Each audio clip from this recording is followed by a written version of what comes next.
Accounting में debit और credit किसे कहते हैं? ये जहन में बैठा लें। डेबिट के माने कुछ भी नहीं है, इसके माने सिर्फ और सिर्फ लेफ्ट हैंड साइड है, और क्रेडिट के माने कुछ भी नहीं है सवाए राइट हैंड साइड के। तो debit means left hand side, credit means right hand side. अब कोई भी ट्रांजैक्शन अगर आप रिकॉर्ड करना चाहते हैं, जर्नल में रिकॉर्ड करते हैं। तो अब जैसे फर्नीचर खरीद रहे हैं कैश पर 10,000 रुपये का, सिर्फ समझाने के लिए कि डेबिट और क्रेडिट को रिकॉर्ड कैसे करते हैं। फर्नीचर खरीद रहे हैं कैश पर 10,000 रुपये का, और जनवरी 5 में तो देखें डेट लिखा जनवरी 5। फर्नीचर खरीद रहे हैं तो फर्नीचर बिजनेस में बढ़ रहा है, तो फर्नीचर डेबिट। तो डेबिट को कैसे रिकॉर्ड करते हैं? लाइन के साथ रिकॉर्ड करना। देखें ये लाइन है, इसके साथ रिकॉर्ड करना मतलब है डेबिट की रिकॉर्डिंग हो गई, 10,000 रुपये डेबिट में लिख दिया। अब कैश जा रहा है, कैश वाला एसेट घट रहा है, तो और थोड़ी सी जगह छोड़ दी। देखें यहाँ से यहाँ तक जगह छोड़ लें और यहाँ पर रिकॉर्ड करना, this is recording of credit entry. अब डेबिट और क्रेडिट के माने अकाउंटिंग में क्या है?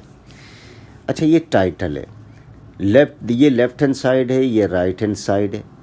लेफ्ट हैंड साइड के माने अकाउंटिंग में क्या होते हैं? डेबिट। राइट हैंड साइड के माने अकाउंटिंग में क्या होते हैं? क्रेडिट होते हैं। शॉर्ट करके डेबिट को हम कैसे लिखेंगे? DR, और शॉर्ट करके क्रेडिट को कैसे लिखेंगे? CR, right. अब आ जाए नेक्स्ट। अब हम पांचों आइटम जो हैं हमारे assets, liability, capital, revenue, expense के डेबिट और क्रेडिट के रूल्स को देखेंगे। एसेट्स जो है नंबर 1, बढ़ेंगे तो डेबिट में रिकॉर्ड होंगे यानी लेफ्ट हैंड साइड पर रिकॉर्ड होंगे, और घटेंगे तो क्रेडिट पर यानी राइट हैंड साइड पर रिकॉर्ड होंगे। अब इसके माने क्या है ये आगे जाकर समझ में आएगी। एक्सपेंस का रूल जो है बिल्कुल एसेट्स के बराबर है, यानी एक्सपेंस जब बढ़ेंगे तो डेबिट में रिकॉर्ड होंगे यानी लेफ्ट हैंड साइड पर, और घटेंगे तो क्रेडिट पर रिकॉर्ड होंगे यानी राइट हैंड साइड पर। तो एक्सपेंस और एसेट्स का रूल सेम है। इसी तरह लायबिलिटी आ गई तीसरा, बढ़ेंगे तो क्रेडिट में रिकॉर्ड होंगे यानी राइट हैंड साइड पर रिकॉर्ड होंगे, और जब घटेंगे तो डेबिट पर रिकॉर्ड होंगे यानी लेफ्ट हैंड साइड पर रिकॉर्ड होंगे।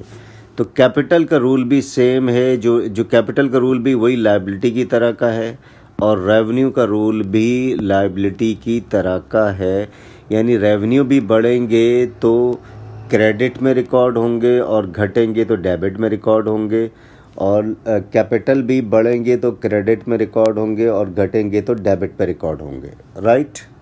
तो यानी हमने ये चीज़ देख ली कि एसेट्स और एक्सपेंस का रूल क्या हमने देखा, बढ़ेगा तो डेबिट पे रिकॉर्ड होगा, ये शॉर्ट करके लिख दिया, घटेगा तो क्रेडिट पे रिकॉर्ड होगा। इसी तरीके से लायबिलिटी, कैपिटल और रेवेन्यू, लायबिलिटी, कैपिटल, रेवेन्यू बढ़ेगा तो क्रेडिट पे रिकॉर्ड होगा और घटेगा तो डेबिट पे रिकॉर्ड होगा यानी लेफ्ट हैंड साइड। अब सवाल ये पैदा होता है कि इन डेबिट और क्रेडिट के रूल्स को अप्लाई कैसे करते हैं, यानी कैसे पता चलेगा कि एसेट्स, लायबिलिटी, कैपिटल, रेवेन्यू और एक्सपेंस बढ़ता है और घटता है। इंशाल्लाह अगली क्लास में हम इसको देखेंगे किस तरीके से बढ़ता है, घटता है।